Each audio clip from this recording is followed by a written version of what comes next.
Because I know right now, it says that for any amount that's reasonably necessary to current medical needs. That's not going to change with the passage of Prop 64. But what about that 100 square foot thing that you mentioned to me? What is that?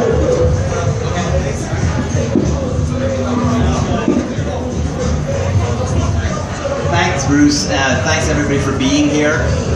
Basically, what we're saying is that under Prop 215, you have your right to cultivate the amount that you need, but you have to prove in court whether it was too much or whether it was enough. So they can arrest you for any amount, and then you have to go to court to fight for it. Under Senate Bill 420, you're allowed to go 6 plants, or 12 immature, but 6 mature plants, and that, again, you can go as much in those 6 plants as you can, but you have to go to court. They can arrest you.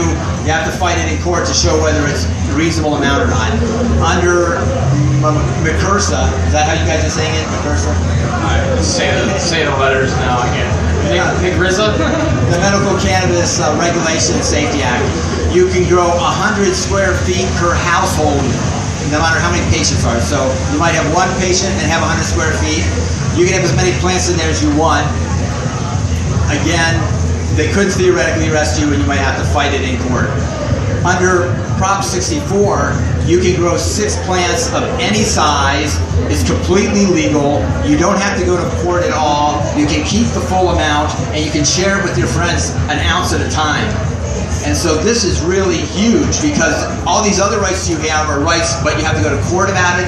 With Prop 64, it's a right that you have and you don't go to court.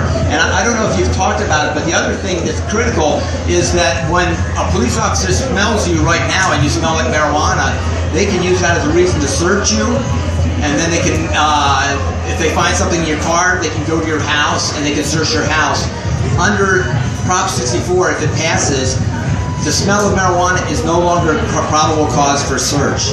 If they catch you with an ounce of marijuana and 8 grams, it is no longer a probable cause to search. So even if you have the front seat of your car, the most you can get is a $100 ticket.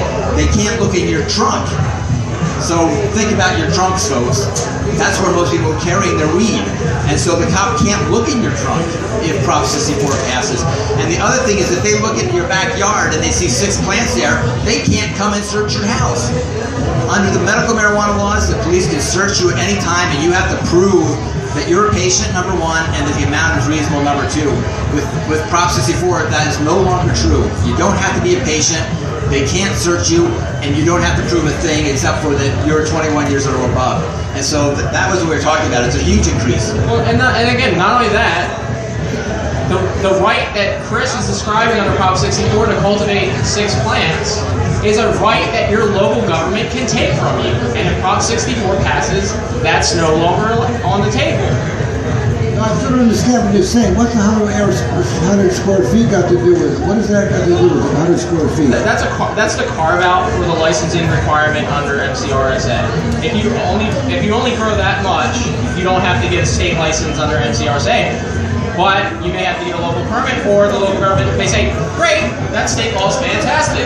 I don't care. And you can't have any personal cultivation here, and that will change absolutely under Prop 64. What's 100 square feet got to do with it? You tell me something about 100 square feet. No, that's the number in the law. That's what it says. It says if you're at 100 for an individual qualified patient, you don't have to show up and get a state license. 100 square feet per household. Okay, I'll still be. Okay, hold on. Before Chris leaves, hold on.